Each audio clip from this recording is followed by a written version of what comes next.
Bueno, Buenos días. es un gusto, gracias Marcela. Bienvenida Laura. Tengo esa misión pues de presentarte. Me he tomado la libertad de escribir un texto corto. Cuando conocí a Laura tenía o llevaba el pelo muy largo y no llevaba gafas. Entonces, la doctora Laura Baigorri es investigadora teórica feminista española, especialista en arte y nuevos medios. Combina su experiencia docente con la investigación, la crítica, la curaduría y la realización de diversos proyectos para el entorno web. Ha organizado numerosos seminarios y exposiciones sobre arte y nuevos medios. Ella es doctora en Bellas Artes por la Facultad de Bellas Artes de la Universidad de Barcelona. Su tesis se titula Videoarte, primera etapa, 1963-1979, la aparición del video en el contexto social y artístico de los años 60, 70 y su vinculación a las vanguardias históricas. Su labor docente la inicia en el año 1993 como profesora en la Facultad de Bellas Artes de la Universidad de Barcelona y posteriormente, desde abril de 2012, es directora del Departamento de Diseño de Imagen. Dentro de sus trabajos, digamos que yo más aplaudo y que más, digamos que agradezco, está la creación de unos recursos informáticos alternativos como el transmisor y recursos como el Media Art en red y Data Art, que corresponden a más o menos unos 10 años, desde 1997 a 2008, de un recuento de magníficos artistas que nos han ayudado a dar clase durante todos estos años, por la buena presentación pues, y el ejercicio recopilatorio hecho por Laura. La Mediateca CaixaForum patrocinó estos trabajos. Sin embargo, todos los datos e información de su representación, autorrepresentación en red, su identidad digitalizada puede ser consultada fácilmente en cualquier buscador de nuestro tiempo. Allí podrán encontrar su participación en colectivos institucionalizados, sus ejercicios de comisariado, publicaciones y demás asuntos de su cuerpo conectado y escaneado por el sistema o los sistemas. Pasaré entonces más bien a contarles asuntos más humanos e íntimos, difíciles de conectar y comprender de forma automática, que pertenecen a lo personal, a la amistad, a la construcción empática de vínculos humanos. En UPB, durante el 2011, en octubre, ya hace, miren, casi 10 años, Laura Baigorri estuvo aquí en cuerpo físico, no como ahora, en cuerpo conectado. Con ella, hace casi ya 10 años, y 2 invitados más, se realizó aquí en Medellín un seminario, workshop para entusiastas en diseño de videojuegos, organizado por la Facultad de Diseño Gráfico de UPB, EAFIT y Ruta N. Fue un encuentro en que las empresas del sector de videojuegos se intoxicaron o compartieron las cosas que se estaban haciendo en primera línea y de manera incipiente por esa época. Los otros invitados para ese entonces fueron Rodrigo Allen Fernández y Mariano Jorge Obey, ambos figuras importantes en el diseño de videojuegos en Latinoamérica y en sus países, Uruguay y Argentina, respectivamente. Se realizó también una cátedra abierta sobre videoarte, organizada por UPB en el MAM, una conferencia sobre Game Art, más allá de las reglas de videojuegos, en el Parque Explore. En esta visita, esto lo comento es precisamente porque eso no es tan fácil de conectar y de saber en la red buscando a Laura Baigorri. En esta visita, Laura, Rodrigo y Mariano nos sirvieron, nos ayudaron para revisar, alentar y consolidar un proyecto académico que se venía cocinando en la Escuela de Arquitectura y Diseño, y específicamente en la línea de interfaces gráficas del Grupo de Investigación en Diseño Gráfico. Se confeccionó un nuevo pregrado, inicialmente híbrido entre ingeniería y diseño. Hoy, ese programa es una realidad que conocemos con el nombre de Ingeniería en Diseño de Entretenimiento Digital. En esta ocasión, y en el marco de la Escuela de Verano Saberes UPB, Retrofuturos, hoy, 10 años después, 23 de septiembre de 2021, esta mañana en Medellín, esta tarde en Barcelona, tenemos la conferencia New Ego, Cuerpos Conectados, nuevas formas de construcción identitaria en la sociedad transmedia. Ya veremos qué tipos de proyectos se incubarán en nuestras mentes y qué tipo de obras se materializarán después de lo que nos pueda traer nuestra conferencista para esta disertación, nuevas visiones de futuros deseables, tal vez futuros tecnopoéticos, ojalá, y sostenibles. Le doy la palabra a Laura para que pues, nos dé el tiempo para que te escuchemos todo lo posible durante este rato. Bienvenida. Muy bien. Muchas gracias, Sebastián, y también muchas gracias a Juliana Restrepo, a Catalina Tobón y en general a toda la gente de la Escuela de Saberes de la Universidad Pontificia Bolivariana que han hecho posible este encuentro. Entonces, había preparado algo más largo, intentaré acortarlo al tiempo que tenemos. Y, en primer lugar, les haré una muy breve introducción respecto a qué es esto de New Ego, Cuerpos Conectados. Este es el título de un proyecto de investigación que se corresponde con 3 tipos de producciones y que dio lugar a una exposición, un libro y un archivo.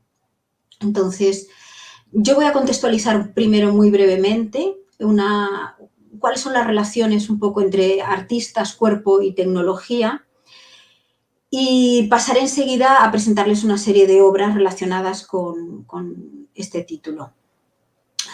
Bueno, a lo largo de la historia siempre los artistas han hecho referencia al cuerpo y a la identidad, se han autorrepresentado en sus obras y han intentado plasmar sus emociones y pensamientos, es decir, sus percepciones subjetivas de la realidad. Y, por supuesto, también siempre han experimentado con nuevas técnicas y nuevos medios. Pero cuando los artistas comienzan a introducir la tecnología en el arte, pues comienzan a añadir también una serie de características a las obras que les van a permitir sobrepasar el potencial expresivo y conceptual de las artes clásicas. Entonces, por ejemplo, la capacidad de capturar el instante de la fotografía, permitiendo lo inesperado, ¿no?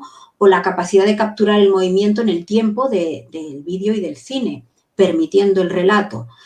Pero ahora, en este momento, los nuevos medios tecnológicos no solo están posibilitando que nos mostremos de una manera diferente y más compleja, sino que además nos planteemos el mundo desde una perspectiva diferente. La tecnología, y en concreto, sobre todo las redes sociales, pues están modificando nuestra propia actitud, nuestra personalidad, nuestra ética y nuestra moral, nuestra forma de mostrarnos a los demás y además también nuestra forma de concebirnos a nosotros mismos.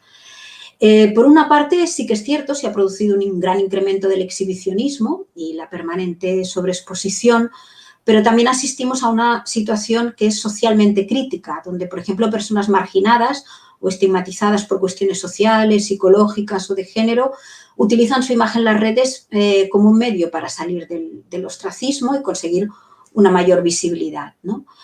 Por la otra, el aislamiento que ahora ha impuesto la pandemia de COVID pues ha propiciado el incremento exponencial de autorrepresentaciones mediadas por la tecnología, de manera que durante este periodo la única posibilidad de contacto se ha dado a través de los cuerpos conectados online. Y ejemplo de ello es esta situación que tenemos ahora, ¿no? Bajo esta perspectiva, el territorio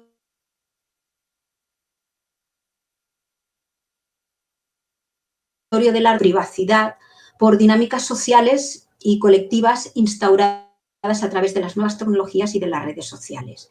Y este es el contexto de la investigación artística de New Ego, Cuerpos Conectados. A partir de aquí les voy a compartir un PowerPoint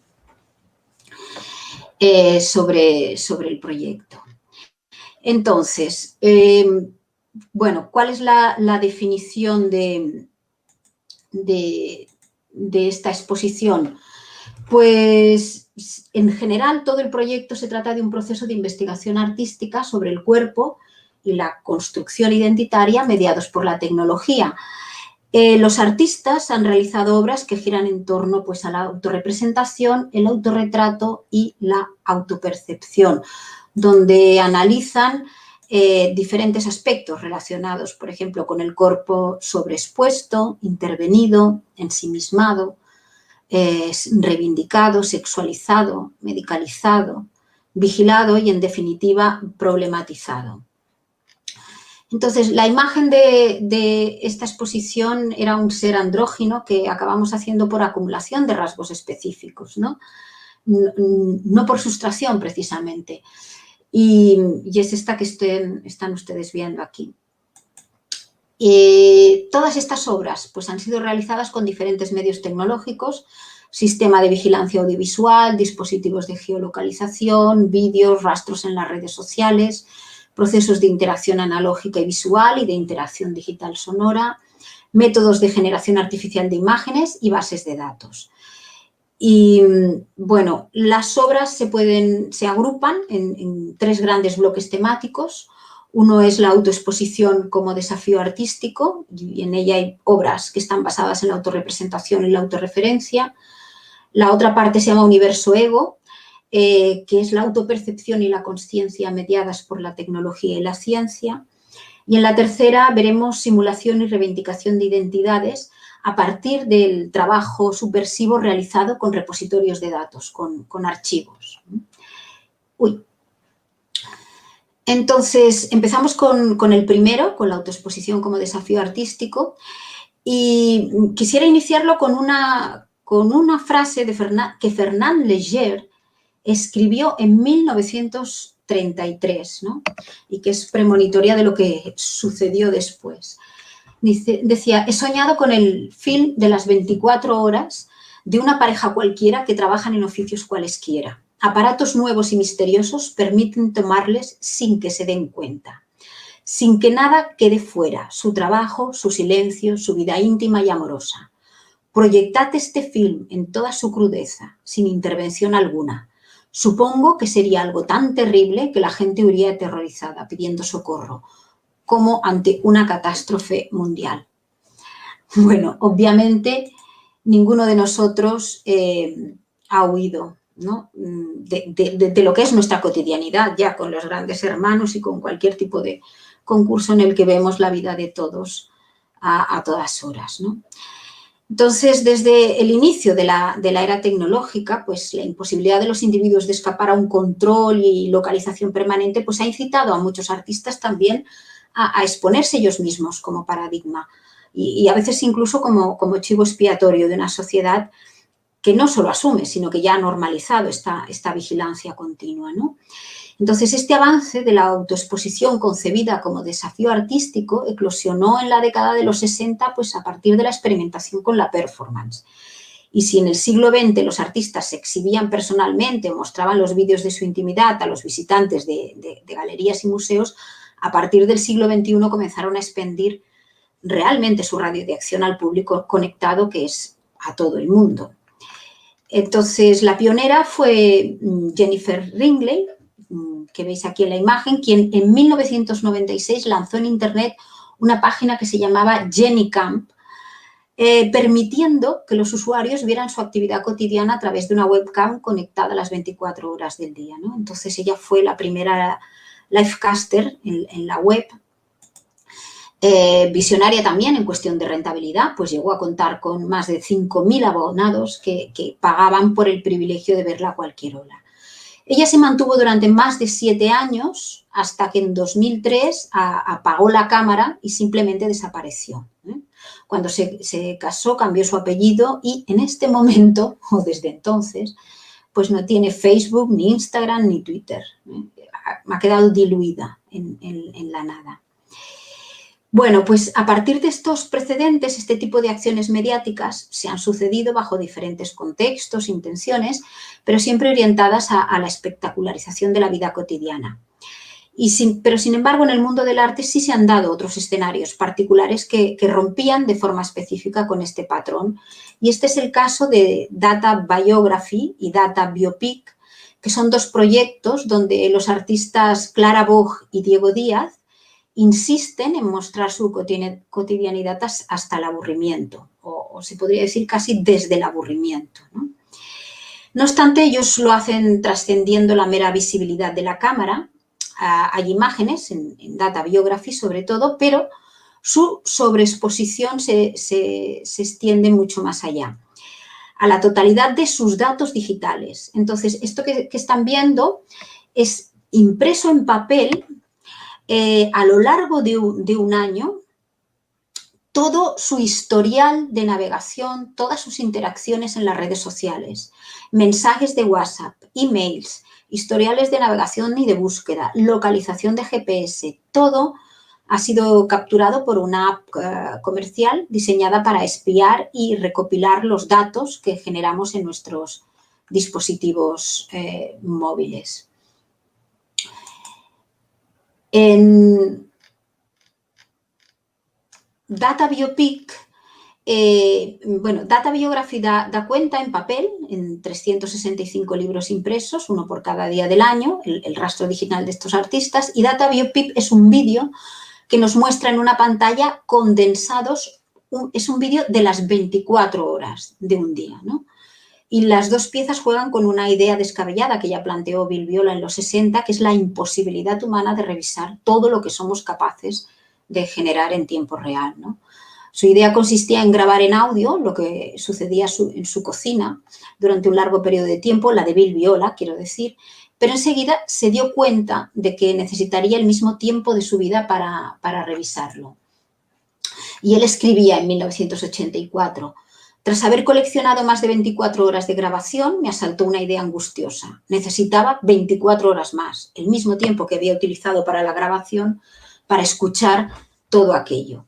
Además, si continuaba con ello, digamos, durante un año, debería emplear después 6 meses para escucharlo. Y si fuese verdaderamente ambicioso y acabase por dedicar mi vida a este asunto, debería paralizar a la mitad mi vida para sentarme a escuchar todo el material durante la otra media, calculando el tiempo de más que necesitaría para rebobinar todos los casetes. Esta era una idea horrible. Escondí la grabadora y paralicé de inmediato el proyecto. Claro, después está la pregunta definitiva, ¿no? ¿Quién, además de él, iba a ser capaz de escucharlo? Bueno, pues esta es con la idea con la que juegan Clara Boch y Diego Díaz, ¿no? En esta exposición tampoco nadie verá nunca las obras completas en su totalidad. Ciertamente no podemos, pero es que tampoco queremos, porque en último término este es el verdadero reto que los artistas nos están planteando, ¿no? Evidenciar la falta de interés real en esta sobreexposición de sus vidas. Y esta constatación nos conduce a una pregunta recurrente y es ¿por qué debe interesarme la vida de los demás cuando yo soy el único ser en el cual estoy interesado, ¿no? Esta es casi la regla de oro de las redes sociales. Entonces, en la misma línea tenemos dos propuestas de la serie Hello, I Am Art de Virginia Paniagua que inciden precisamente en el ensimismamiento de las interacciones que tienen lugar en unas redes sociales que a priori fueron creadas para la conexión y la comunicación, pero que en último término la relación no se establece con el otro, sino con uno mismo, ¿no? Y en la video performance manifiesto, que es una imagen que están viendo ustedes ahora, pues la artista flota placenteramente en el agua, que casi podría ser líquido amniótico, ¿no? Mientras su voz recita una serie de mantras que predominan en las video rooms como chat roulette, ¿no? Y son estas que tienen a la derecha. Ella va hablando absolutamente ensimismada, hablando de tu espejo es mi espejo, toma una foto, no me toques, ten cuidado, yo soy mi propia mi creación y las imágenes de mis amigos son mis imágenes, una serie de frases que también capturó a través de este chat roulette y que solo revierten a sí mismo, ¿no?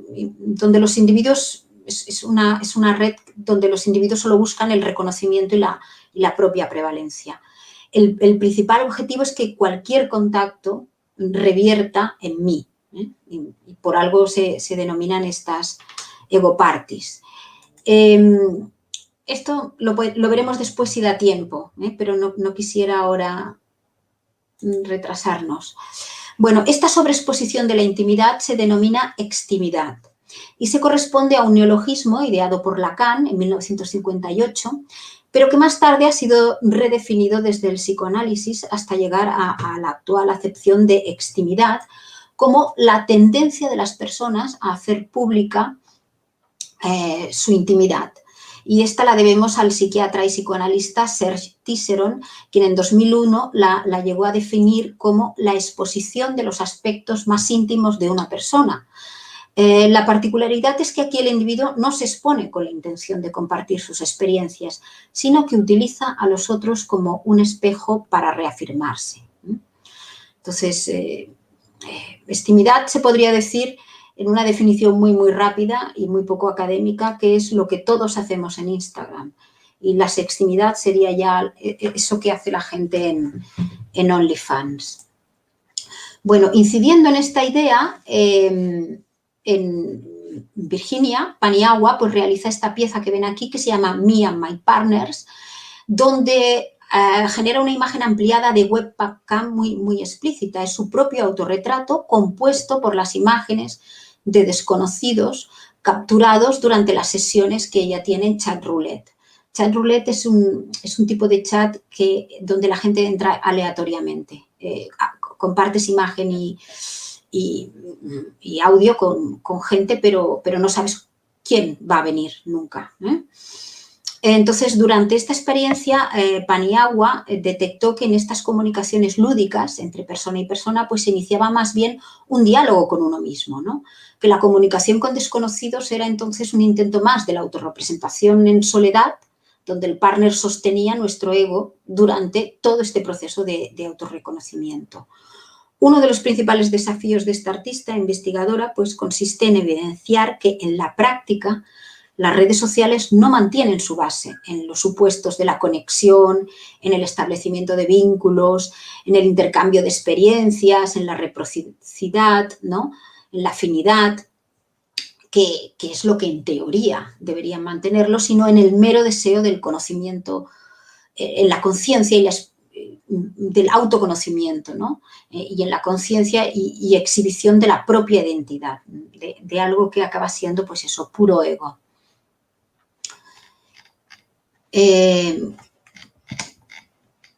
La siguiente fase, la siguiente parte de esta exposición se titula Universo Ego, autopercepción y consciencia mediados por la tecnología.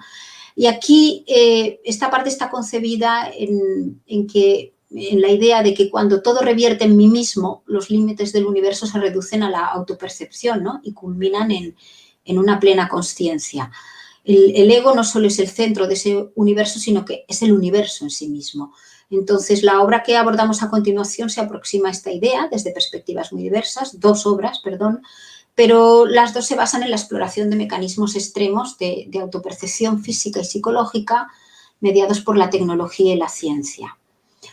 Entonces, en una primera fase se podría titular Intensificación de la conciencia, vernos y escucharnos a nosotros mismos.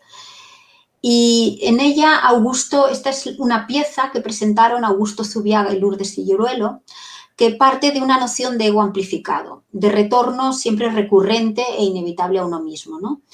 Y es bastante impactante, la pieza es grande, ocupa 4 metros, en realidad es una instalación y alude metafóricamente pues a la escalada de ensimismamiento que ahora tiene lugar entre los individuos. Se trata de un ojo gigante que solo se ve a sí mismo, ¿no?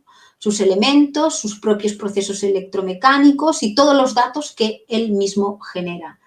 La pieza se llama See and Be Seen y es en realidad pues un órgano artificial construido con redes neuronales optoelectrónicas que emulan el funcionamiento de un sistema nervioso biológico, como es la visión humana, y que vive inmerso en su experiencia existencial, ¿no? Como si fuera el único ser que habita su propia dimensión.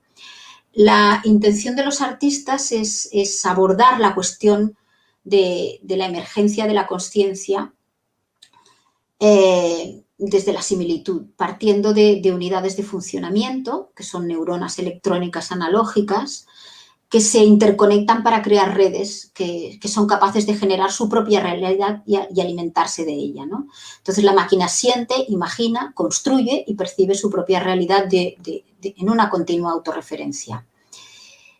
Podríamos extremar la analogía a la experiencia de cualquier influencer o youtuber o livecaster, ¿no? No obstante, esta ya se adecua con esa actitud a la concepción antropocéntrica del mundo que todos los humanos compartimos. También tengo un vídeo que podemos ver después si queda tiempo para ver la pieza, pero ustedes pueden acceder a todas estas piezas, están todas online. Y yo daré un documento también donde están todos los enlaces a cada una de ellas. En esta misma serie de Universo Ego entramos en la autopercepción sonora con esta pieza de Joanna Burr que se llama Modo Silencioso 2.0. Cuando no queremos interrupciones porque deseamos concentrarnos en algo o simplemente relajarnos, todos ponemos nuestros móviles en modo silencioso, ¿no? Activando la opción vibratoria. Y partiendo de esa idea, Joanna Burr ha creado esta instalación que está basada en una cosa muy interesante que es la escucha táctil. Y en ella propone desconectarnos de los estímulos externos para reconectarnos con nuestro propio cuerpo. Entonces, sentados en el banco de una sala oscura, podemos escuchar una voz que sale del banco sobre el cual estamos sentados, que habla sobre el cuerpo y la corporalidad y está mezclada con una serie de timbres, pues algunos reconocidos y otros extraños. Y desde este lugar se puede experimentar la vibración del sonido como lo hacemos habitualmente, que es a través de la audición coclear, la auditiva, pero también a través de la audición ósea, de la audición táctil, ¿no?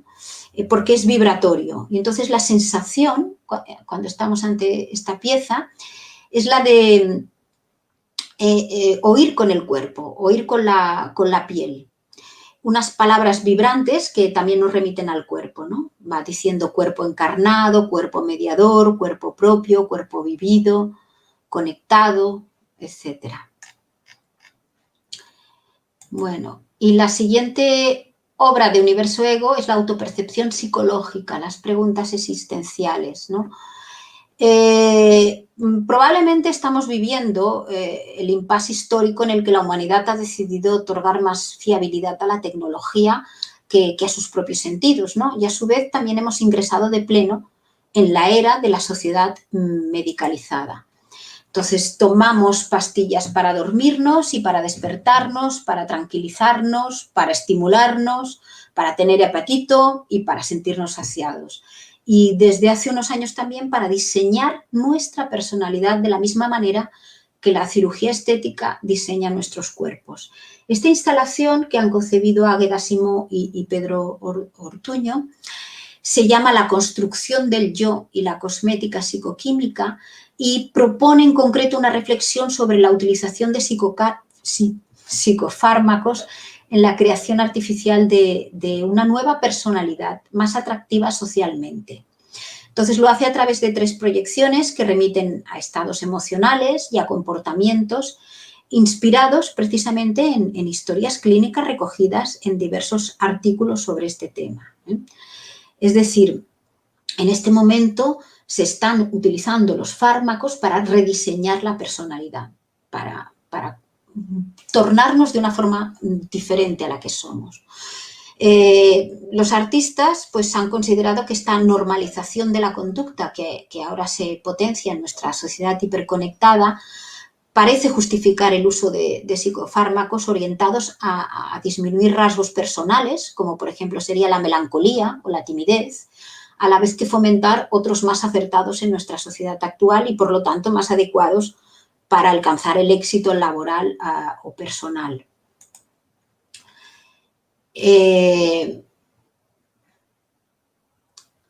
Esta no es una idea extraña en el ámbito artístico, ¿eh? Ya a partir de los años 50 fueron varios los artistas que experimentaron con drogas y que se provocaron diferentes estados psicóticos orientados a conseguir una producción artística más intensa y genuina.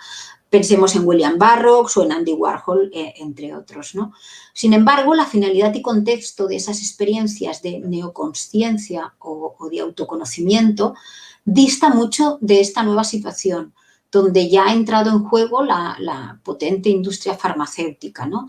Y todos sabemos que quien gana la partida quién va a ganar la partida cuando las implicaciones sociales y éticas pues se enfrentan a los intereses económicos. No resulta tampoco extraño que entonces que en una sociedad que ya ha asumido y normalizado el cambio de los cuerpos por medio de la cirugía estética, a partir además de decisiones personales, que no son decisiones médicas, comience a plantearse también el cambio de identidades desde la psicofarmacología cosmética, sin que medie un diagnóstico clínico tampoco por medio, ¿no?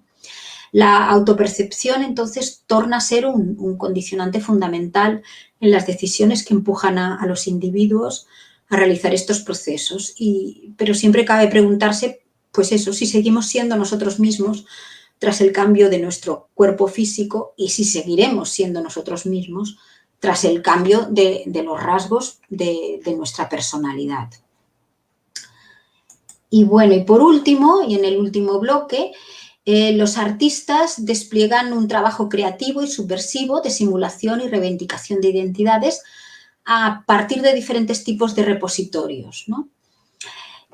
Ya hay otras experiencias precursoras de primeras vanguardias donde los proyectos artísticos, pues los artistas han desarrollado muchas, Foster denominaría pulsiones de archivo, ¿no? Trabajando de manera creativa con todo tipo de repositorios y acervos, con bases de datos, colecciones, etc. Y a partir de sus particulares visiones, unas veces más documentales o cartográficas, otras veces más iconoclásticas o performáticas, han generado obras de arte a partir del archivo. Entonces, este es el caso de Diego Marchante, que trabaja el género, el transgénero, el archivo y la performance en una pieza. Bueno, él en realidad lo trabaja a lo largo de toda su trayectoria. Él tiene, su alias es Gender Hacker, o el hacker del género, ¿no? Y trabaja creativamente siempre, desde hace muchos años, en el archivo desde una perspectiva hacktivista, ¿no? Que está orientada a evidenciar y a cuestionar clasificaciones reduccionistas y cuestiona las relaciones de poder intrínsecas a la propia estructura del archivo, y él propone nuevas formas de visualización de narrativas feministas y queer en el arte.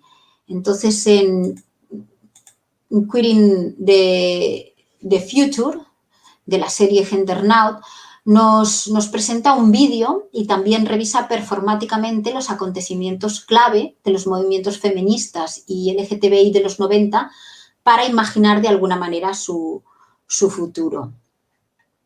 Entonces, el artista, o generonauta, o navegador del género, realizó una performance planteando su resistencia a la recopilación y documentación conceptual de estereotipos y proyectando una reformulación subversiva, esta vez desde la archiva, concebida como un espacio interactivo vivo, libre de códigos heteropatriarcales, habitada por cuerpos y subjetividades múltiples que relacionan pasado, presente y futuro por venir. Esto es un vídeo que se presentó en la exposición, pero además el día de la inauguración hizo toda una gran performance, que son las imágenes que han visto en la anterior. Entonces, todo el proyecto completo se llama Gendernaut y es de acceso libre online. Tienen vídeos de Queering the Future, tanto de la performance como del vídeo, también online. Y la otra parte de la simulación de identidades son retratos sexualizados de seres inexistentes. Las imágenes íntimas, por excelencia, son aquellas que remiten a la sexualidad, ¿no? De las imágenes más íntimas que tenemos. Esta es una parcela, pues, que a lo largo de la historia de la humanidad siempre ha pertenecido a lo más recóndito de la privacidad, pero la confluencia tecnológica de móviles e Internet en estas últimas décadas pues, ha provocado un estallido sin precedentes de los límites entre lo público y lo privado. Entonces, los sexy selfies, los selfie porns han invadido las redes y ya sabemos que están aquí para quedarse, de manera que la sexualidad ha dejado de ser íntima para ser sobreexpuesta, ¿no? Aquí sí que podríamos hablar casi de sextimidad. Bueno, entre otras muchas escenas pornoeróticas, Internet recoge con profusión los rostros de hombres y mujeres en el instante del éxtasis sexual, ¿no? Eso que los franceses han denominado la petite mort, en referencia al momento este de desvanecimiento que se produce durante el orgasmo, ¿no? Y este es el contexto en el que los artistas Joan Fontcuberta y Pilar Rosado pues, han puesto a trabajar a un algoritmo de deep learning con el objetivo de que genere sus propias imágenes, esta vez emulando las expresiones orgásmicas que encuentra en las imágenes de Internet. Entonces, no obstante, a lo largo de todo este proceso, pues han osado ir un poquito más lejos. Bueno, les explico un poco, así como muy claramente. Ellos cogen un algoritmo, lo introducen dentro de una serie de páginas de Internet, de rostros en éxtasis, de rostros en orgasmos, y le dicen que aprenda de los rostros. Y entonces el algoritmo aprende cómo suelen ser este tipo de rostros y lo que acaba haciendo es reproduciendo fotografías de seres que nunca han existido, pero a la misma manera de lo que ha aprendido. Esto ya lo han hecho con otro tipo de archivos, pero en este caso pues lo utilizaron en un archivo concreto.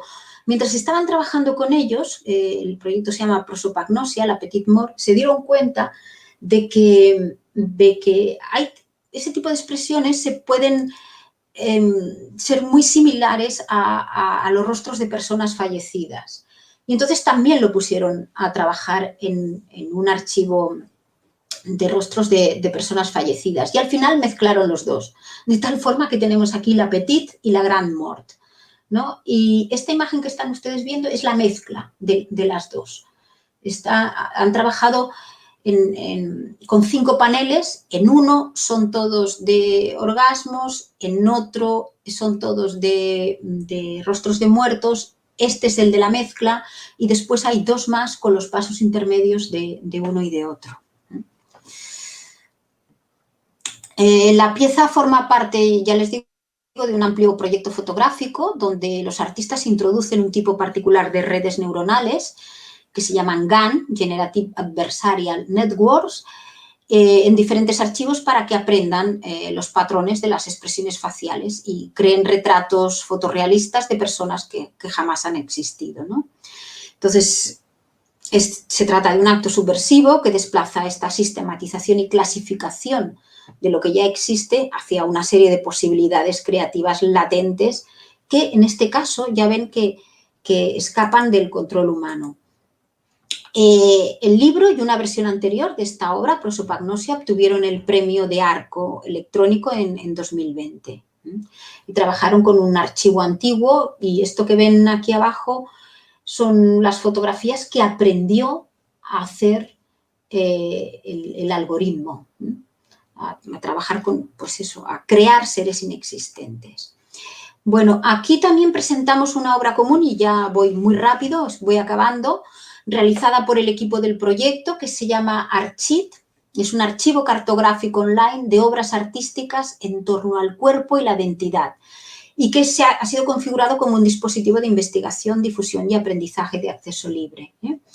Hay un montón de piezas que parten sobre la representación y autorrepresentación del individuo y también están las fichas de los artistas que los han realizado.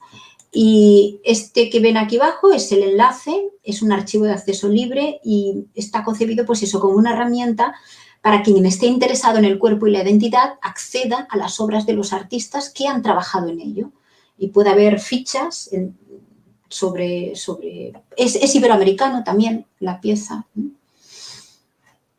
Y bueno, voy acabando. Estos son los artistas investigadores del proyecto de investigación, que es de la Universidad de Barcelona y que nos dio el Ministerio.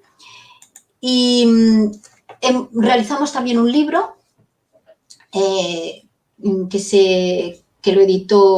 lo ha editado ahora, en el mes de mayo, la editorial Dickinson, que se llama Arte, Identidad y Autorrepresentación en la Sociedad Transmedia. Y aquí pueden ver el índice Toda la parte primera tiene que ver con la exposición. Yo escribí el texto curatorial, pero después cada uno de los artistas, como se da la circunstancia de que todos los artistas son investigadores también, son profesores, son académicos, pues todos escribieron sobre sus propias piezas un pequeño texto. Y sobre el archivo acabamos escribiendo Pedro y yo porque somos los directores del proyecto.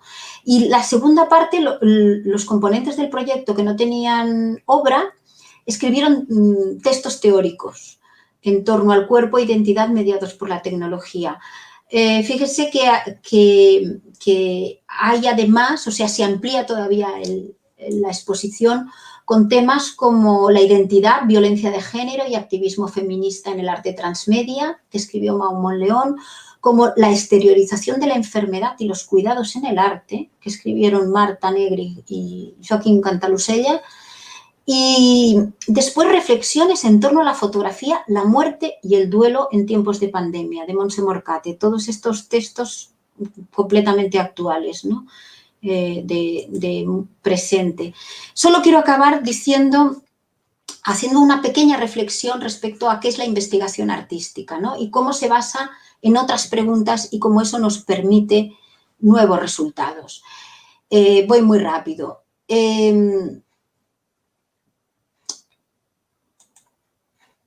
Perdón.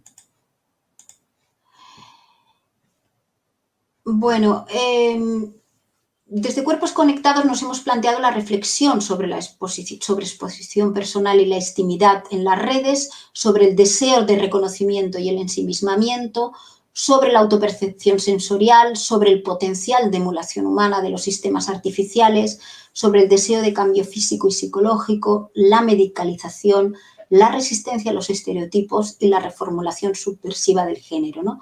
Son aspectos que siempre han sido ampliamente analizados en nuestra sociedad desde diferentes aproximaciones humanistas, pues antropológicas, filosóficas, históricas, psicológicas, pero que desvelan significados sorprendentes cuando son abordados a través de las particulares formas de análisis y experimentación de los artistas, ¿no? El trabajo creativo de los artistas ofrece siempre resultados inesperados, porque sus preguntas de investigación no obedecen a una metodología tradicional, normalizada o predecible, sino a inquietudes, tanto deductivas como empíricas, de la investigación artística que sobrepasan los cuestionamientos habituales de la lógica. Para Stephen Wilson, por ejemplo, la labor de los artistas resulta fundamental en la confluencia del arte, la ciencia y la tecnología, porque, entre otras razones, pueden introducir nuevas preguntas y asignar distintas prioridades a una investigación. Pueden cuestionar los procedimientos de investigación estándar o inventar otros nuevos. Pueden interpretar los resultados de manera diferente y pueden identificar implicaciones culturales de los resultados de investigación que otro tipo de investigadores no tienen en cuenta. Es decir, los artistas, el potencial de los artistas puede llevarnos a lugares a los que habitualmente las reflexiones lógicas no nos llevan, ¿no? Y este es el gran valor de todas, y la gran potencialidad de todo el arte que trabaja en esta confluencia del arte, la ciencia y la tecnología. Los artistas establecen otras conexiones siempre, que no son las previsibles. Y esas otras conexiones extrañas son las que nos van a permitir ir mucho más allá, porque son otras preguntas.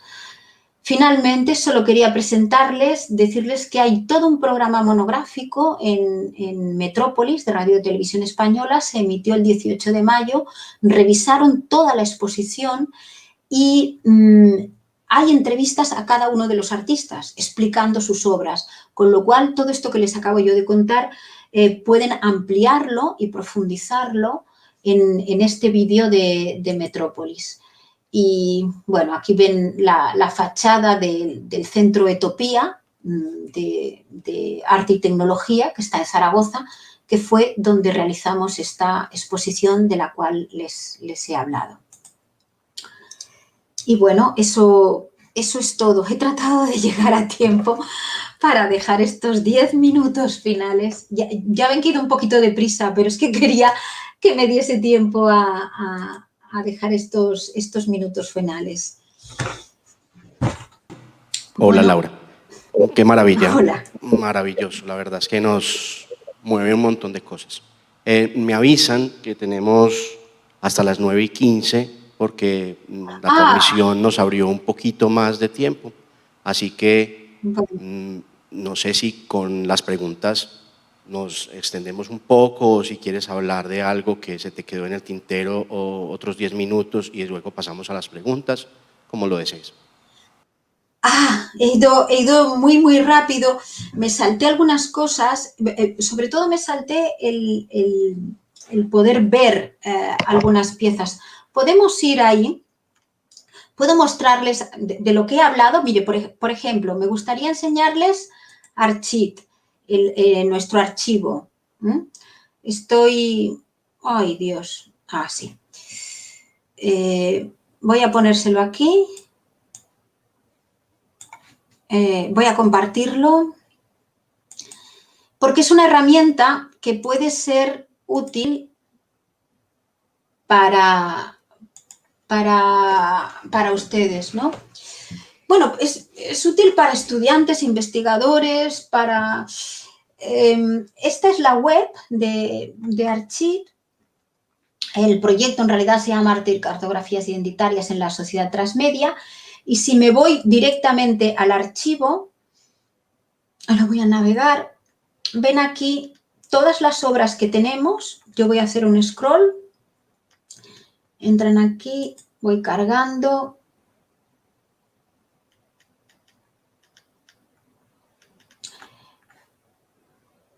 Hay muchos proyectos latinoamericanos, porque la idea era recabar en el contexto hispanoamericano. No solo hispanoamericano, iberoamericano. También está Portugal y Brasil. Bueno, van viendo, ¿no? Hay muchísimas, muchísimas obras. Entonces se puede navegar de diferentes formas. Aquí hay un alfabético para encontrar las obras, por categoría: activismo, autorreferencialidad, conectividad, cuerpo, estimidad, género, identidad, sexualidad. Por formato, tecnología, no solo hay vídeo y nuevas tecnologías, hay escritura, dibujo, instalación, obviamente inteligencia artificial, pero performance, mucha performance. Por país, estos son todos los países implicados, y por temática. Entonces, si yo doy, por ejemplo, autorretrato y le doy a búsqueda, bueno, ya me lo colocó, perdón. Ahora le doy a menos a todo esto, pero ya nomás darle autorretrato, todas las piezas que tenemos aquí tienen que ver con autorretratos. Entonces se puede listar, se pueden hacer búsquedas muy, muy precisas. Y después, en esta otra pestaña están todos los autores, que están ordenados por orden alfabético. Y se pueden, pues navegar desde aquí. Estoy buscando a ver a alguien. Aquí está Jimena Cuevas, Marta de Menezes, Andrés Ditela.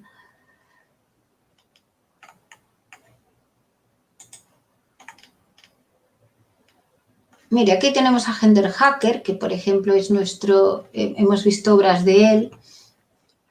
Entonces siempre hay una pequeña resumen sobre su trabajo, y por ejemplo esta es su pieza y nos lleva a la ficha de su pieza, a una explicación, y aquí tenemos la web siempre de todos ellos. Les hemos pedido permiso a todos los autores, nos los han dado y aquí lo tenemos. Después está también una gran bibliografía, por eso es una buena herramienta, y es una bibliografía sobre identidad, autopercepción, autorrepresentación, y es muy, muy amplia.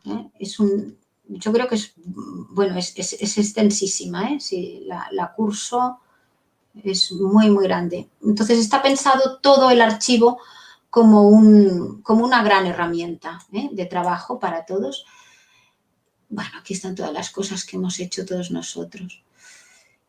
Esto, por ejemplo, me gustaría enseñarles. Y la otra cosa que me quedó,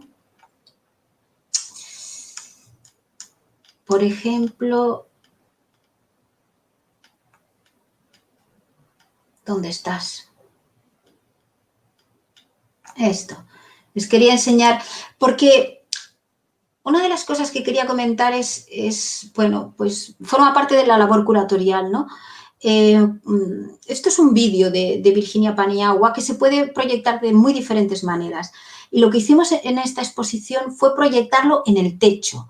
Generamos un cubo, se entra dentro de este cubo y cuando entras dentro, la proyección de alguien que está nadando sobre ti, sobre tu techo, hace que de inmediato te coloques en una posición de debajo del agua, ¿no? Ves a alguien nadar por encima tuyo, bucear por encima tuyo. Y te coloca en un lugar muy, muy particular, ¿no? Entonces, este vídeo, que fue concebido a priori solo como para ser proyectado, cuando es proyectado así, entra en una nueva dimensión, explica muchas más cosas. Pero además, también nos gustó colocarlo en la pantalla se lo voy a poner aquí, lo ven, en la pantalla de LEDs, que es enorme, del Centro Etopía de Arte y Tecnología de Zaragoza. Y entonces, por la noche se veía a Virginia nadar y bucear pues eso, en este gran cubo, ¿no? Y tomó una nueva dimensión también la pieza.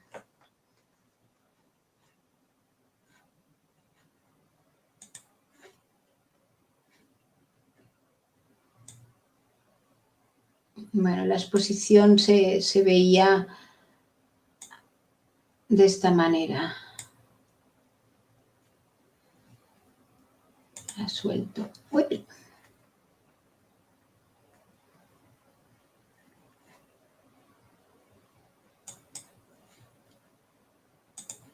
Ok. Y no sé, alguna otra cosa. Yo ahora ya sí que lo dejaría para preguntas, porque igual alguien está interesado en alguna cosa concreta y casi hablamos mejor sobre lo que esté interesado. Vale, gracias. Pues maravilloso, ya tenemos entonces información por más años para esculcar de tus recopilatorios, de tus repositorios bien estructurados y bien, digamos que, puestos al servicio de las personas.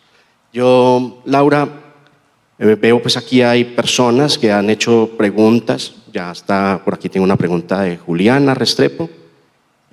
Aventúrense, chicos, a hacer preguntas. De la red no tengo todavía ninguna. Yo, para dar tiempo a que terminen de estructurar sus preguntas, tengo una que me muero de ganas de hacer. Y es, en perspectiva de lo que nos ofrecen estos artistas que trabajan la imagen de los cuerpos conectados en red, cuerpos ensimismados frente a su propia representación, cuerpos encantados por la aceptación externa y también maravillados por el constructo de una identidad artificial propia que afianza el ego en un colectivo igualmente etéreo de me gusta, de dedos arriba y de corazoncitos de colores parpadeantes. Sobre estos cuerpos conectados subjetivos poshumanos, yo te quiero preguntar, ¿será que nos ayudará a admitir esta fragmentación de la identidad, la mirada a nuestros propios heterónimos? ¿Será que todos nuestros otros yo permitirán mantener amalgamada nuestra identidad base? ¿Se mantiene conectada o vinculada por la empatía en uno mismo? En otras palabras, aceptación de los otros mismos. Es una provocación para que termines de ilustrarnos sobre este tema que me parece fascinante, como de la fragmentación de la identidad que se va desparramando a través de las redes, pero que nosotros tenemos que tener alguna herramienta natural, humana, para mantenernos todavía como sin esa fragmentación, ¿cierto? Para mantener nuestra esencia. Entonces, te hago esa pregunta. Bueno, nuestra esencia siempre está en la realidad, en el contexto presencial. O sea, no puede haber cosas más extrañas. Eh, toda esa ficción que acabamos construyendo y que está en las redes se desmantela de inmediato a partir del contacto personal. Cuando tienes a alguien delante, cuando hablas con él, cuando le ves, ¿no? Entonces, es difícil ahora pensar. Hay todo un tono peyorativo respecto a todo esto, pero yo ya lo decía al principio, ¿no? Hay un gran exhibicionismo, todo revierte en nosotros, estamos fragmentados, todas estas cuestiones que estabas diciendo. Nos creamos nuestra personalidad, pero en el fondo también todo esto está sirviendo, por ejemplo, pues eso, pues para que gente que a lo mejor en una relación persona a persona no puede realizar determinadas cosas o que está estigmatizado por cualquier cuestión de género, de cualquier tipo de cuestión social, utilice las redes para ser otro y para mostrarse de otra manera, ¿no?